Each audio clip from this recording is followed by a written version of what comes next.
Hi, hello, hi, and welcome to Gen Z Vibes. I'm Maryann and Phiestar, and I'm joined by the amazing Phiestar here. That's right. This is where the music hits different, the movies are iconic, and the entertainment is always extra. It is always from the viral trends to jaw-dropping premieres, is serving the scoop with style. So hit the vibe check, turn up the volume, and let's dive in. So every day when you wake up, you have to make decisions. In everything that you do, I don't even think it's just about waking up, it's all the time. And making good decisions deserves like creativity. So the problem comes in where sometimes unakuwa hauna creativity. Unaenda to make a decision, unakuwa blank. Do not worry, because we are going to give you some fun little tips on how to stay creative all the time. So the first way to stay creative is switching up your scenery. Kama you're constantly in the same place all the time, hiyo haiwezi fanya ukue creative. So kama you always work from your bedroom, switch it up. Enda cafe, enda kwa nature, you know, unakuwa place different from what your brain is used to, and that is going to activate your brain juices na unakuwa creative.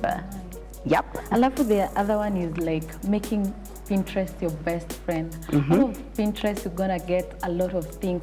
It is not like using Pinterest for the sake of maybe planning weddings or something of sort. Like you can make a board, like maybe a crazy beach or whatever for yourself. Like once you feel like you're down or something, you check onto it. Yeah.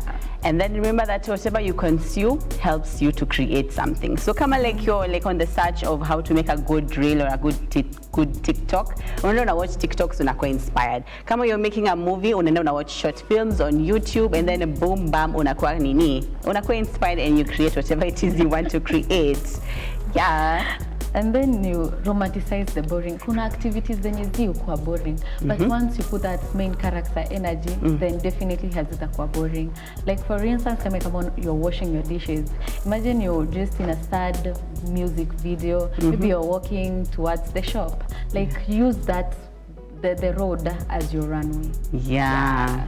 And another way is keeping a brain dump note. Most of the times when you get like random ideas, unakuanga like kwa matatu, ama okay, I don't know kama watu wanapatanga ideas kwa bafu, but like ukiwa umelala or something, always have a little place enye unaandika hizo ideas na una act on them ukiwa like baadaye. Hivyo unakuwa na many ideas in a flow kila time, si ndio? Yeah. And then you can set vibe with music. Unajua music ni dawa ya kila kitu. Kuna time you feel like you're low, so zingine you wanna feel like uko hyper. Like for instance, you can use trap. Hizo music was in a set mood. Let them like be options zako za mood settings. Yeah. And then the other thing to boost your creativity is collaborate with a friend, because your friends are like creative gold mines. Wako na crazy ideas na uko hapo hawa include kwa the things you're doing. So ukiwa include, unaanza unapata more ideas, you bounce ideas off each other, inakuwa fun. Plus, I mean like kama ni your friend, you're obviously having fun hanging out with them. So like unakuwa na more creative juices going around. Like also you can try something cringy.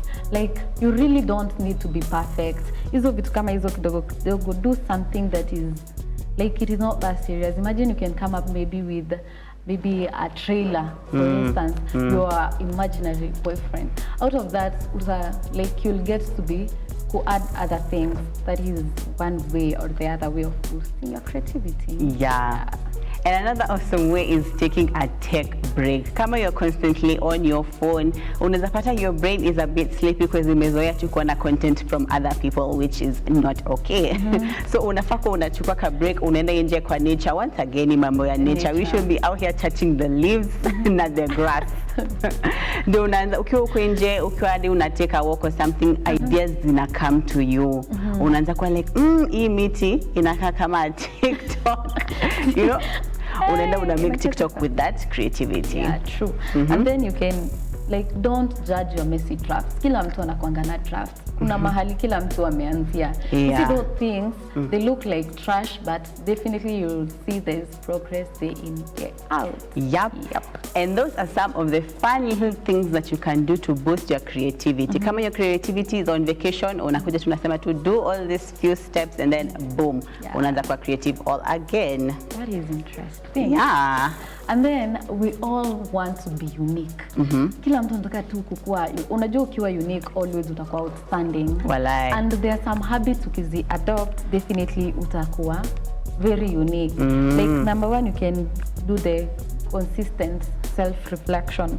Like always be asking yourself that is, what I did, was it right? What are the improvements? Okay, if I didn't do it like perfectly today, how can I improve? Yeah. Oh, that's so nice. Another way to be a unique person is be an intentional listener. Yeah. Kama for example, mkapo na beshti yako anaanza kukuambia siku hizi maisha ni ngumu. What you're supposed to do, unaeka simu chini unasikiza. Si anytime mtu anakuambia kitu like same. Ama you're out here jumping in with the sijui the advice. No. The whole point is having deep conversations with people that you care about, you know. Not having at your friends wanaongea and then you're having them as a background noise. Nah, we're not gonna have that here. Another thing is about like creative problem solving. You know, there are the norms that have already been set. This is supposed to be done like this, once this happens like that. You have to like break that norm. Try to come up with something unique or a unique way how you can solve your problems. Because definitely this is a world where innovation or take, like you can come up with your own ideas. Yeah, exactly. Yeah. And another thing you could do is be a proactive learner. Kama kwanza, for example, kama uko kwa a work setting and then like wanapeana instructions, uko hapo ushakwa 3 steps ahead. You need to always be 2 steps ahead of everything. And the only way for you to be steps ahead ni kuenda unafanya research. Kama kitu imesemwa leo ama like maybe una hang out with your friend anasema kitu, unaenda una research. The next day mnakuja mnaanza ku discuss. Ako like, oh my god, kumbe you care. Yeah. And then there's the gratitude practice. Most of us hatukumbukangi like to be thankful even for the little things. You see, once you start adapting such like giving out gratitude, even hata kama kitu ni kidogo, itakufanya ukwe very unique. Imagine even sharing water with your friend. That one is, you know, if I say just thank you, it's great. Sana. Yeah, you'll be unique. And then here you always make empathy-driven decisions. Kama like moko in a setup zenye vitu ziko heated nini, and then we uko hapo to like, no, let's do this before hadi kufikiria about the others. That's not going to be cute. You need to always put the needs of others first. Mtu akiona by the way una include kwa things wako like, guy, by the way neza trust who you cause ana care about me. Oh my god. That's what's up. And then you really have to create opportunities. Don't wait for them. Opportunities is like kupata place uko. You don't like really need to be appointed a certain role. If you wanna be unique, try it out. Kuja hata na projects zingine. Because once you start something, then boom, inaweza grow. You'll be recognized.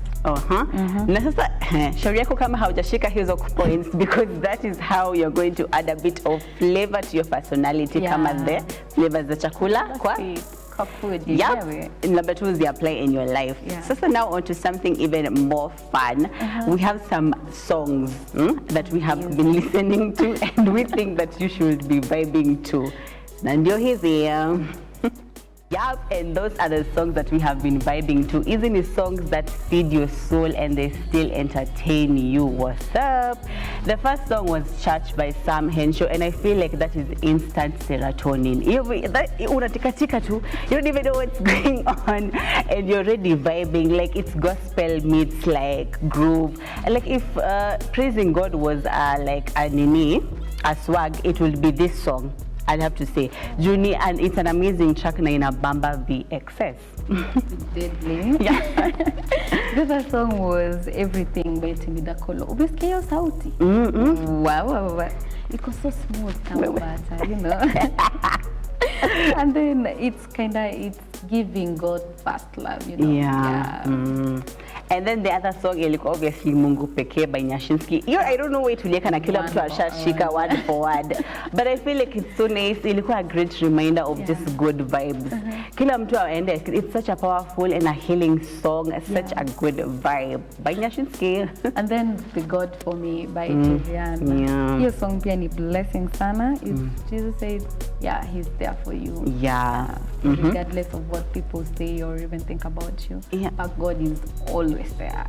God ndio ako. Yeah, very important. The other one was Greater by Masimi.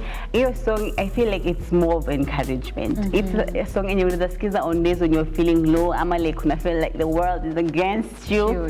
This song is for you. Your day unaskiza tu and then boom unapata immediate energy. And then kuna there say yes. If Jesus himself can say yes, who are you not to say yes? Who? New music near Beyonce. Yeah, FT Michelle and Kelly. Why should I leave them behind? Yeah. So go and add those songs in your rotation. Unaona hata venye utakuwa na better mood almost immediately. Because sister like unataka kwenda kusikiza nyimbo gani zingine kama hizo sisi zenye tumerecommend. On that topic, we have some very awesome podcasts that we think feel like therapy. And like, so, okay, we're not saying that you should substitute this for therapy, no, but you can always listen to his, And the first one has to be the Love Fix by Bitches Kamau. I think it's so nice. Kwa hiyo podcast wanaongelea mambo ya self-worth, mambo ya boundaries, mambo ya breaking patterns. Like, kwanza kama you're from like a toxic, like you grew up in a toxic environment or like a codependent environment. Hii ni mzuri sana because that's what she talks about on the podcast. So the other one is We Can Do Hard Things by Glenron. Like it's honest conversation about your feelings, emotions, relationship, just showing out the real you. Eco raw and very comforting. And the next one is Therapy Chat by Lauren Regan. Inafanya una feel seen because she talks about trauma, she talks about healing, just many things that I feel like we are all going through. Like it's literally like being in a therapy session but in your ear. Yeah, it's so nice. Yes, dream. And then there's On Purpose by Jay Shetty. Yeah, this one now it's talk like eco in-depth but something that is digestible, insight on the purpose, like mindsets, emotional intelligence, like it is something deep but na kama unajua Jay Shetty, you know he'll always deliver. Plus akonele kitabu fulani aliandika, you know. So like, you know, we can trust him because ameandika kitabu. The other one is The Mindset Mentor by Rob Dial. Hizi ni quick episodes. I think zinakwanga 18 to 19 minutes each. So unaweza sikiza every day. Hata morning. Hata ukiwa kwa matatu. So zina reduce the negative thinking patterns zenye mtu ako nazo and they help you control your life. Na uzuri juu ni tudogo unaweza sikiza mara kadhaa. Na twingi. And then the other one is The Inner Child podcast. Hiyo ni ya Gloria Hang. This one, kila mtu ama in one way or another akona ile childhood trauma. You really need to heal from it and you redirect your life once more. This one ndo inaweza kuguide. And the last one ni here ya Where Should We Begin ya Esther Perel. Hii ilinibamba because tell me why Fiesta wana record real life couples wakiwa in therapy. That is crazy. Like watu wako hapo wanasimama shida zao and things like that. Wewe unasikiza tuko like, oh, that is not healthy. But sasa through hii podcast you learn about trust, you learn about relationships, you learn about communication. Na iko raw and very unfiltered journey, like literally like therapy session nyingine. Yep. So hizo ndio ni the podcast that you should be listening to ndio uweze kuwa like therapized. So on that point of being therapized, let's move on to something that is trending kama sijui nini. Let's talk about 75 medium. And I know you're looking at me and you're thinking, what is 75 medium? So it's one of those intense self-care kind of like self-discipline challenges. Kama 75 hard, 75 hard, soft. So it's about consistency without burnout. For it's like brings minimal effort, but maximum vibes. So it's more of like a realistic, balanced 75-day self-growth challenge. It's about doing things that make you feel good and not feeling drained. Yeah. Yeah. And some of these things include, like, you can move your body like 30 minutes every day. By that, you can dance, you can walk, yoga, you're just vibing. And that is amazing. And something else you can do is read 5 pages. Actually, you can actually do a lot of things. Come and drink water and avoid junk food, create something daily. Na pia unaweza track your mood, and you can also be offline. So make sure you practice your 75 medium. Anyway, so you can change it to anything that you want. Yeah, and there are many reasons why people actually love E75 medium. Fiesta, what is one of them? It's very realistic. Yeah, like less pressure, in a pressure mob, and there is more progress. Another thing is like it's aesthetic. The other thing is mentally healthy. Like you're growing out, not grinding. Yeah, and I love E75 medium because honestly, it feels like a matcha latte energy. Like it's very chill, nourishing, and like it's very good for your soul. So okay, try 75 medium. Make sure you tag us hashtag Gen Z Vibes so that we can see you doing your 75 hard. And you are listening to Gen Z Vibes. And babes, we are gonna take a breather. So go grab your iced coffee, stretch a little, or text your new boo, or don't.